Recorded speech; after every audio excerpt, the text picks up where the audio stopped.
اور اسی کے ضمن میں ایک چیز اسی سے جڑی ہوئی وہ ضمناً میں ذکر کر دوں کہ انسان جب اللہ سے سیدھا راستہ مانگتا ہے، سیدھے راستے کی ہدایت مانگتا ہے، تو ایک چیز ہمیں یہ سمجھنی چاہیے کہ اگر کوئی کسی انسان سے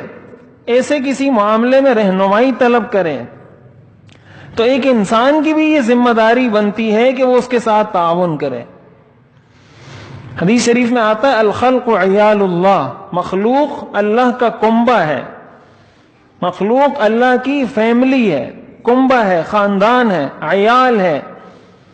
فَأَحَبُّ الْخَلْقِ إِلَى اللَّهِ مَنْ أَحْسَنَ إِلَىٰ عِيَالِهِ، لہٰذا اللہ کے نزدیک سب سے پسندیدہ اور محبوب شخص وہ ہے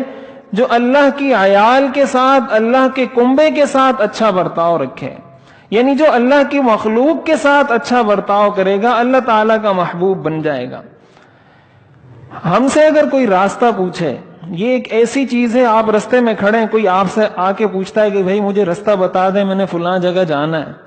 تو ہمارے لوگ تو الحمدللہ اس چیز میں بہت تعاون کرتے ہیں، لیکن بعض لوگوں کی عادت ہوتی ہے وہ مستی کے اندر یا جان بوجھ کر لوگوں کو غلط راستہ بتاتے ہیں، جانتے بوجھتے اس سے کوئی پوچھے گا میں نے فلاں جگہ جانا ہے، وہ اس کو غلط راستہ بتا دے گا، یا کسی ٹیکسی والے سے پوچھ لیا غلطی سے، اس کو پتا ہے کہ یہ تو سامنے ہی ہے،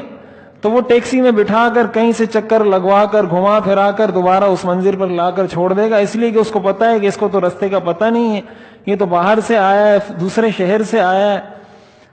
تو اب یہ دھوکہ دہی ہمارے معاشرے کا حصہ ہے۔ تو ہم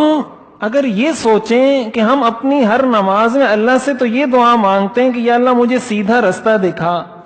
اور مجھ سے کسی نے سیدھا رستہ پوچھا تو میں نے اس کو غلط رستہ بتا دیا، اس کا مطلب یہ ہوا کہ میں نے اللہ کی مخلوق کو تو سیدھا رستہ نہیں دکھایا،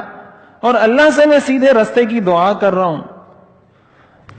تو ہمیں اس چیز کو بھی دیکھنا چاہیے کہ ہم بھی تو کسی کی اگر رہنمائی کے کچھ اہل ہوئے ہیں، کچھ کسی کی رہنمائی کر سکتے ہیں، تو صحیح طریقے سے اس کی رہنمائی کریں۔ اس کے بعد جب ہم اللہ سے ہاتھ اٹھا کر مانگیں گے اہدنا الصراط المستقیم کہ یا اللہ ہمیں سیدھا رستہ دکھا، تو اللہ تعالیٰ اس حدیث شریف کے مطابق کہ اللہ کے بندوں کے ساتھ اچھا کیا تو یہ اللہ کا محبوب بن گیا